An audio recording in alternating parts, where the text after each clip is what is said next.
Page 4 is where we're starting from. NLC, Nasima, others demand petrol price hike reversal. It's a sad day indeed. And yesterday, a sad day indeed. And I know that something in my spirit tells me that we might jolly well hit the 1,000 naira per litre mark in a country where the minimum wage is 70,000. What made it worse for me yesterday was a small story that was hidden somewhere where it's being said that the federal government is considering increasing VAT from 7.5 to 10%. So I asked myself the question, for how long and how far are we going to be pushed? I spoke to a shop owner just this morning. She hasn't had sales for 2 weeks. Oh, and she's on a high street. She's on a high street and she hasn't had sales for 2 weeks. And jobs are off by the day. Everybody's just trying to hustle this thing or the other. What makes it most painful is that A, there doesn't seem to be a solution in sight. B, you get an impression that the government is uncaring. You get an impression that they're uncaring, both by their attitude and by their attitude, by the things they do, and by the fact that there has been no concrete plan that has been laid out to say, okay, this is the roadmap of where we are going, this is what we want to achieve. And that's why the NLC feel so betrayed this morning. The headline, NLC, Nasima, others demand petrol price hike. In the Vanguard, it says, anger trails rise in pump price of petrol to 855 naira per litre. The average car would need close to 70 to 80,000 to fill the tank. And my first impression, believe you me, this morning was to put my car up for sale. That maybe I should go buy a bicycle or something. It sounds like a joke, but it's unsustainable. Incomes are going down, expenses are going up in multiples. And what now makes it even worse is that there is an attempt, I believe, that's my belief, an attempt to make you even fear to protest, lest you be charged for treason.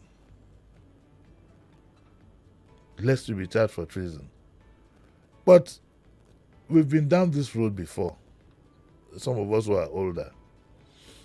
And I don't want to get religious, but whether I like it or not, I believe God. So the God that got us out of that will get us out of this one. If you are in a bus or you're everywhere, just say an amen to that prayer. Don't say because it's coming from the mouth of Jimi. I didn't hear you say amen. No, I don't share in that philosophy. In which philosophy? God is getting us out of it. Oh, really? No. We can have a debate on this. Oh, yes, of course, I'm ready for it. The leading pastor said that our problem is spiritual. No, there's nothing like that. Oh. Yes. Absolutely. You don't believe our problem is spiritual? It should come through with proof. No, Daddy hasn't spoken to you yet. Let that to business, Jerry. Forget the comedy between Sheriff and I. That looked like a planned script. Yeah, I like to start doing some skits. Okay. Anyway, it doesn't look good at all. In Lagos, NNPC stations adjusted their price to 855 from 568. In Kano, it's 902. In Abuja, 887 per litre. And it says that this happened 2 days after the NNPCL notified the public of its 6 billion indebtedness to importers. It's the same old pattern that we have. You first of all start from the point of scarcity. When people get frustrated, any new price will be welcome. But now, if you walk on the island and you are coming from the mainland, you spend a minimum of 2,000 going and coming on transportation alone, with a minimum salary of 70,000. 2,000 times 20 gives you what now? About 40,000. So you're almost wiped out. Yeah. It's not looking good. The NLC are not too happy. Ajero says that the president had told the organized labor during negotiation to choose between 250,000 and increase in price of fuel, or accept 70,000 and allow the price of fuel to remain the same. And he says, but here we are, barely 1 month, and with government yet to commence payment of the new national minimum wage, confronted by a reality we cannot explain. It is both traumatic and nightmarish. Yet, when we told the government that its approach to resolving the fuel subsidy contradictions was patently faulty and will not last, its front row cheerleaders sneered at us, saying we did not understand basic economics. But if truth be told, this act of betrayal is consistent with the character of this government. We recall the assurances we were given by the leadership of the National Assembly on the 250% tariff hike, that it had been dealt with and there was no need to openly engage the Minister of Power, who was at that meeting. That's in the area of power again. And it says, instead of the promised reversal, the rate has since been jacked up further, putting more Nigerians and businesses in jeopardy. The combined effects of the government's ferocious right-wing market policies brought Nigerians and Nigeria to their all-time low and led to the End Hunger, End Bad Government protests. Is there a hand that is pushing certain persons in all this? Is there is something to think about? Is there a hand that wants to destroy this country?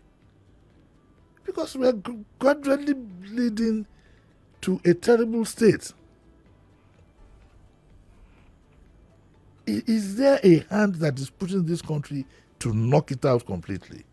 Anyway, note I will make up time sometime next week to look at these things,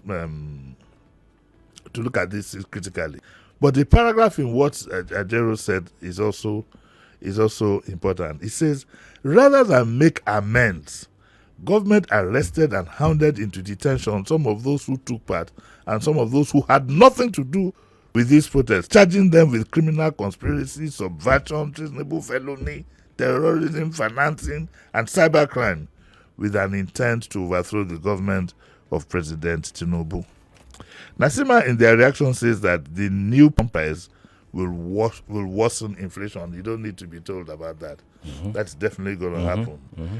Citizens across the country, according to the trust, have expressed their frustration over the latest increase. And in Abuja, there is no fuel at all. They are even in the black market.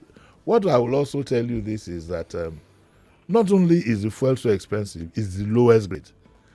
Sheriff, the check engine of my car has been about 4 or 5 times to my mechanic Larry with my check engine on.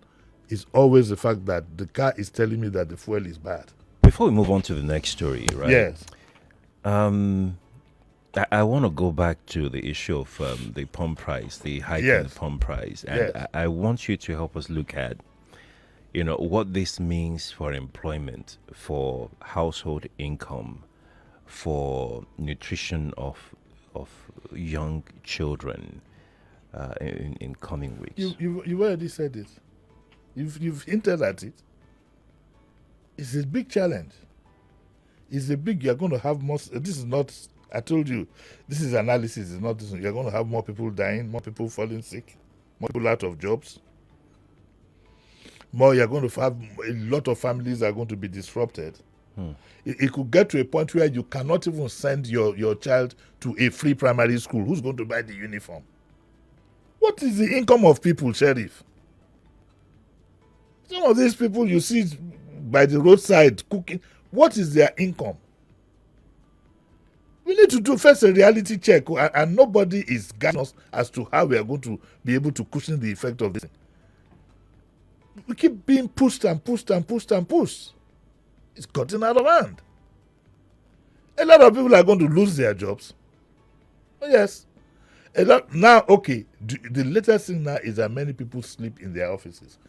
I saw somebody, a woman, she once she comes to work on Sunday, she can't go home until, you saw me yesterday.